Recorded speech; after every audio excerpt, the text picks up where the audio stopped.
We are moving ahead with the next address, and please join me in welcoming Mr. Atul Gupta, Partner in Head, Digital Trust, KPMG India, for the keynote address. So can we have a big round of applause, everyone?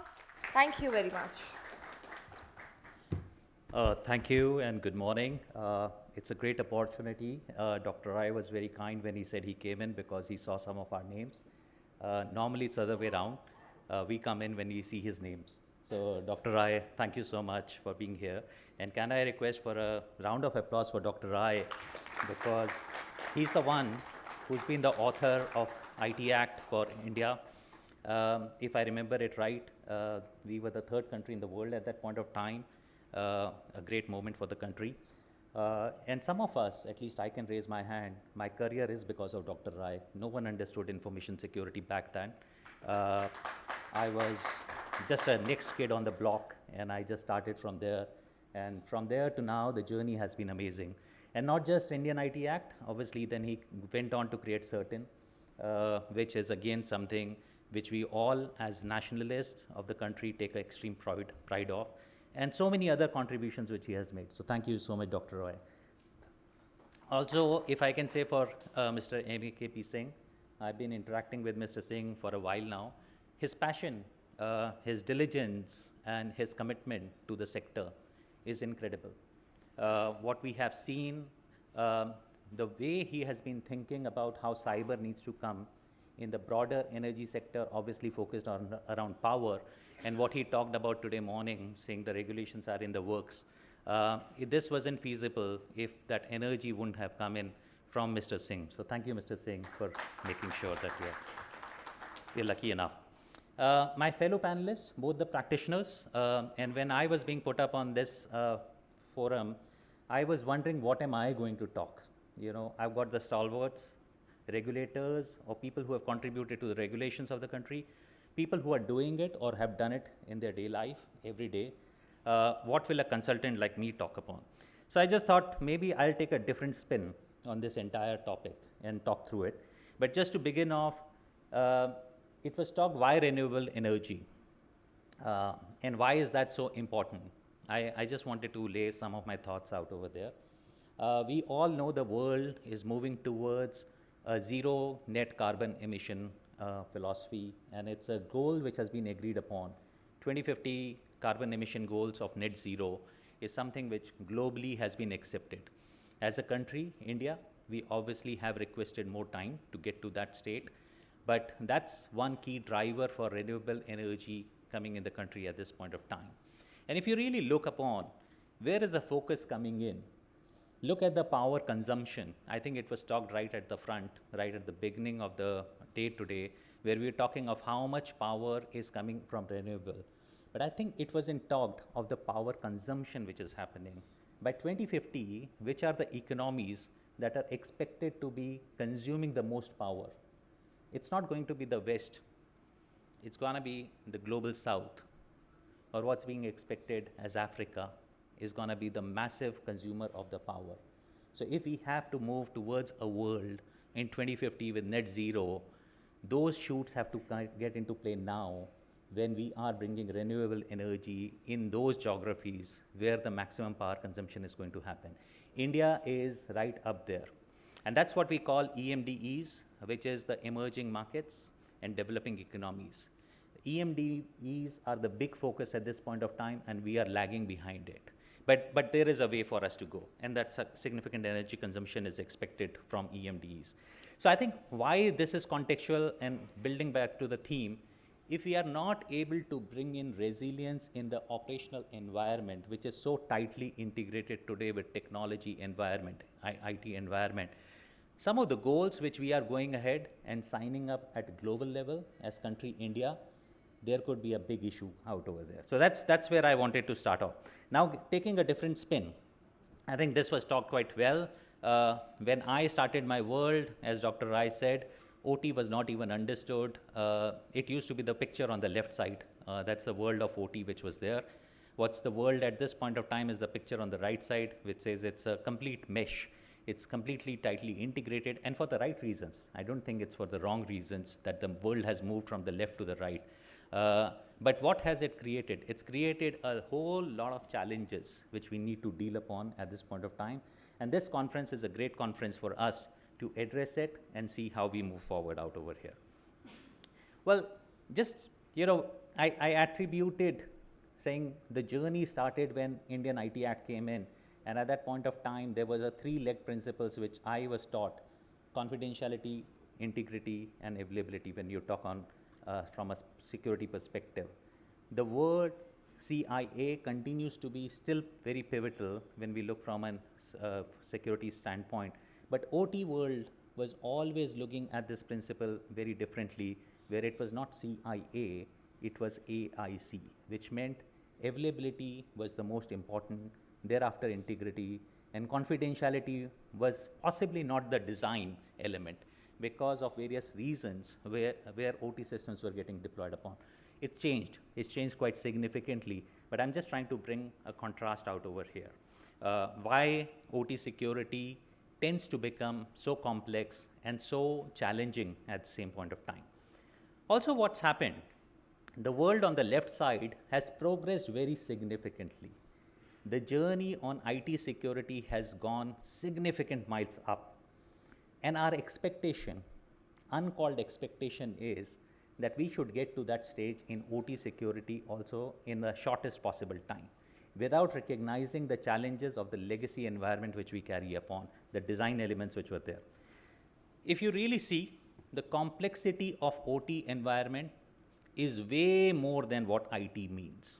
And these are some of the elements which we talk upon, and I did touch upon those, whether it's fragmentation of the vendor, which is there in an ecosystem of any renewable energy organization, look upon the procedural variation, geographical distributions where we're dealing upon the heterogeneity of the systems, and not to mention or not to forget the capabilities, which is not so easy to be found upon when we start looking from an OT environment perspective. So all of these bring in a way more complex environment that one enterprise IT brings across to us. We have to deal with all of that and then only see how can we bring a resilient OT security environment and bring upon the resilience which the topic of this conference is going to really focus upon. And I think progressing forward, this is an area which I think Dr. Rai touched upon, and thank you so much, Dr. Rai, for touching this. Actually, before I come to this, let me just show something else. Has anyone heard about this Dunning-Kruger effect? Okay, gives me an indication that no one has heard about this. Maybe I'll take a moment over here. Dunning-Kruger effect is about a person 31 years ago, 6th of January 1995, this person in Pennsylvania in US walked into a bank without a mask and went in for an armed robbery. He was walking into the bank, he had an arms with him, he walked in, he was able to get the first bank, whatever cash was there he was able to take out. In fact, he was also he was so confident that in front of the CCTVs which were installed in the bank, he went ahead, waved, smiled, and then he passed out of the bank after carrying the cash.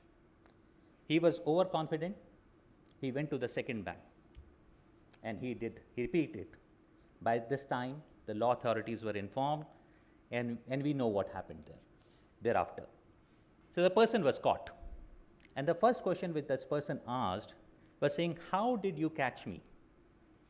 And everyone was puzzled on listening to that question, saying, "What are you even asking? How did you catch me? You were there on the CCTVs, you were smiling, you were waving, you didn't put a mask, everyone could see you." Then he said, "I wore lemon juice."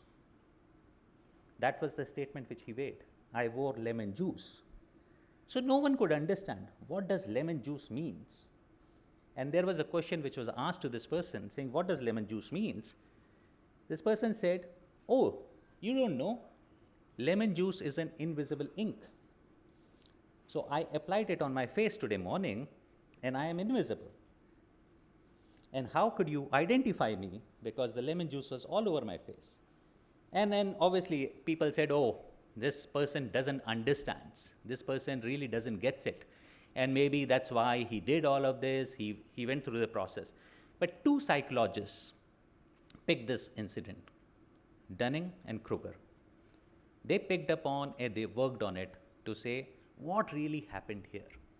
And their conclusion was, if the cognitive intelligence of the human is not aligned to what the human is doing, the outcomes will be very similar.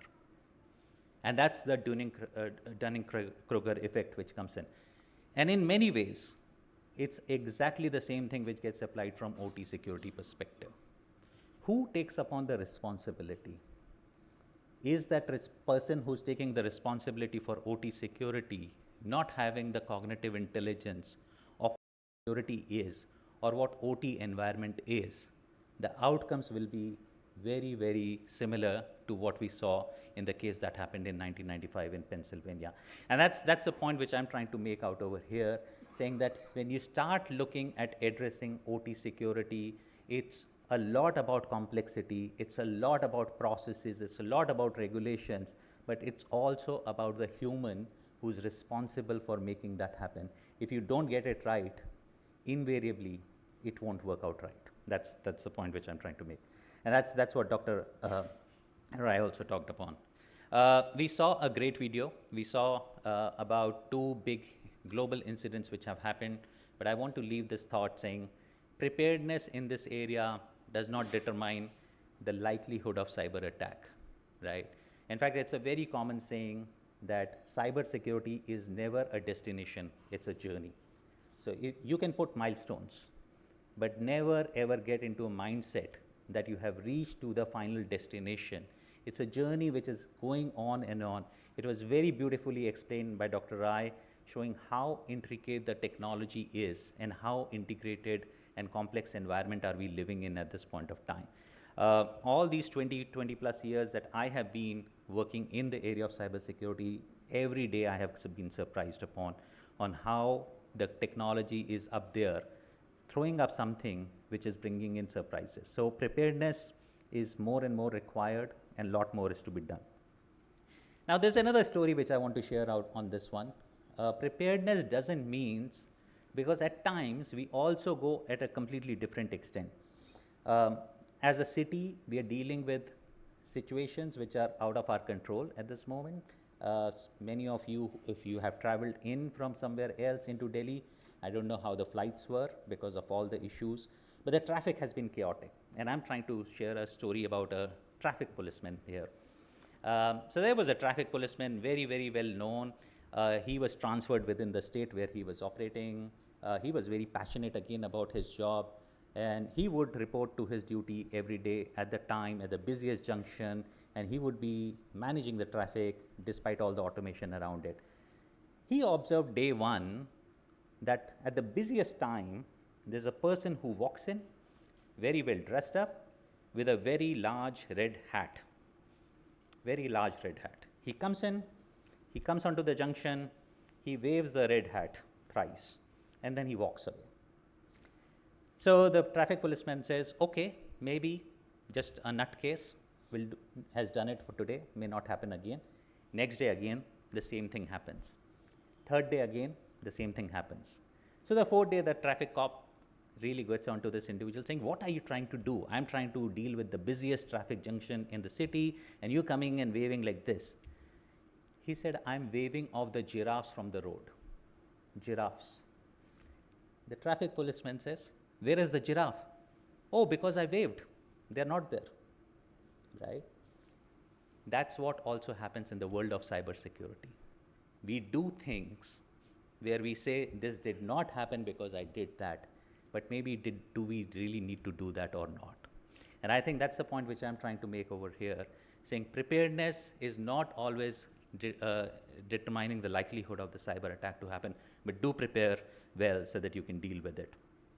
I think some of the transformation points which were discussed upon by Dr. Rai of saying how IT and OT is coming in very close at this point of time. This is one area where we have been going across globally, saying that how can you bring a transformed governance model? And some of the ways of how transformation should be happening is looking upon unsustainable issues in OT engineering roles. Again, I'm bringing the context of the role, which if you remember I talked upon. How do you bring in the strengths and assets of IT to accelerate the OT security. It's acceleration of OT security. It's not the same path which OT security can take because of the legacy reasons. Strengthening the ability of CISO, organizational design element which I talked upon. How do you look at the responsibilities, and how do you bring in strategic advisory and operational responsiveness, and having a strengthened hub? I think it's an all-inclusive model, which is what is required at this point of time. A lot goes into saying that, hey, we should be doing a lot more automation. I heard again a lot being talked on AI. I think Dr. Rai was highlighting how AI can be good, but how AI can bring its own challenges. And I think that's where I wanted to leave. If we believe automation is a way for us to solve this problem, then automation is a double-edged sword. Please be mindful as we start looking at it from a resilience perspective. We believe automation can play out big time, but how do you really look at automation? We're seeing how systems going down, automated systems can create a massive issue, supply chain effects, impacts being talked upon. Not too long ago, we all remember how a software which is supposed to secure enterprise IT going down kind of collapsed the global economy at that point of time. Imagine if that was there on the OT systems, the impact of the same, which was going to happen across process manufacturing organizations, could be very significant. So look at automation from a dual-edged perspective. I know Mr. Singh talked upon a lot of incidents. What are the top threat patterns? He brought in a lot of viewpoints. But yeah, clearly there is a very significant hike which is happening. Though the good thing which we still hear is, as a country, we are vulnerable to the geopolitical situation which we get into. But we are otherwise relatively not as much being focused or targeted as the Western world gets to target. So there is a big opportunity which we have to learn from what's happening in the Western world and bring all those learnings back into our country and increase the resilience as we talk. I can't talk, or I cannot come on and not talk about this. The way I put it out, I think Sir said, I've been talking of trusted architecture. Now I moved from trusted architecture to trust being the currency in the digital world. And if that currency is not there, it's going to create massive issues. I think it starts in very small ways, but goes very, very long distance. And it happens in our life every day. We don't even realize. Data privacy, if you start thinking about data privacy, while many of us may think about it from a regulatory standpoint, but put yourself as a subject whose data is going out there, it's there to enable trust in me providing my data, whether I provide to a banking service provider, a telecom service provider, or whichever service provider I provide. Because I don't want those spam calls coming in. I don't want that data to be misused upon. And that's the entire fabric of trust. How do we build that trust? And in renewable energy, while it's largely a B2B, but there is a massive B2C area as well coming across. How do you build? That's just one of the elements. Trusted supply chain. How do you use trusted AI in everything that we do upon? This trust is going to be the massive, massive moment for us, and it will continue to be operational going forward from here. I think with that, I just come on to the last page, what I wanted to leave. As I said, I wanted to take a very different view. OT security, no doubt, is a technical problem. It's providing challenges to the leadership. Where is the solution? The solution lies in looking at strategic aspects and also looking at economic aspects. Regulatory will enable us to move in that direction, but if we don't get the strategy right and we don't look at it from an economic perspective, we will never get it right. So that's my take on OT security and how we can bring resilience across. Well, that's what I wanted to share upon today. Thank you so much, and I wish everyone the best of the conference. Thank you. You see, after listening to Atul for such a enlightened lecture, I will certainly like to invite your attention to one of the problems which is not being talked about when we talk about the OT sector. I don't know how many of you are from the plant. there. But every plant has a very enriched OT system there. And this problem has been observed not very far away recently during the Operation Sindhu. You know, so many drones flew over the area where they have put the entire plant. They are putting up entire that Kavada. Kavada is coming up a new hub of the alternate city. But the problem I'm talking about is very interesting. You will all be surprised also to see that. What I showed this slide, it showed a UAV. See, now let me take a drone. Drone is like one of the VAUV category. When a drones fly, it has primarily two ports, two leads. One which jams the RF power when it goes around and the second is its own RF power, Wi-Fi power there. So if he doesn't jam, someone will jam him and it will fall down. That's the basic aspects of the drone system there. Now imagine a system that drone comes over your plant. All your OT systems, whether from Siemens or Yokogawa or Honeywell or whosoever you want to do that, they operate on a clock. And they are seeing across the plants, across the city in different plants based on your clock rate there. They were not impacted because many of them are still yet to be operational in that proper manner. But imagine a drone comes over your plant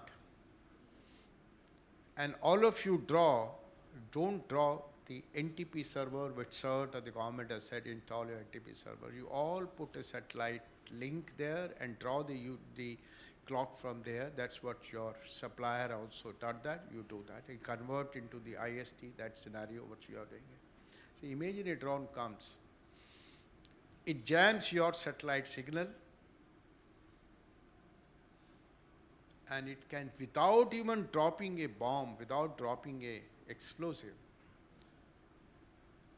it can just put the haywire, your entire system, just fly over that. Entire cascading impact will go away. I don't know. I tried to see the things, one of the power plant I shared with you there. I've not seen the impact. How the cascading impact will happen, we all will go, because somewhere everyone is connected, draw the clock, at least clock is drawn from somewhere, from there. So all your production equipment, everything will go in a different, the impact I really don't know. Today we have implemented a NTP, everyone has put it a protocol, the time NTP protocol, everyone has done that. Even those international vendors have done these protocols. So the time has come to consider those factors for all those plants who have put a significant investment in that area. This is a recent kind of a understanding, not even 1 year. I thought, I'm sorry I interrupted you. I thought I'll share with you this kind of a threat has come up, and particularly for the OT system, which my friend Atul was talking about it, the all embedded system, how they are connected, how they are optimized, configured. Thank you.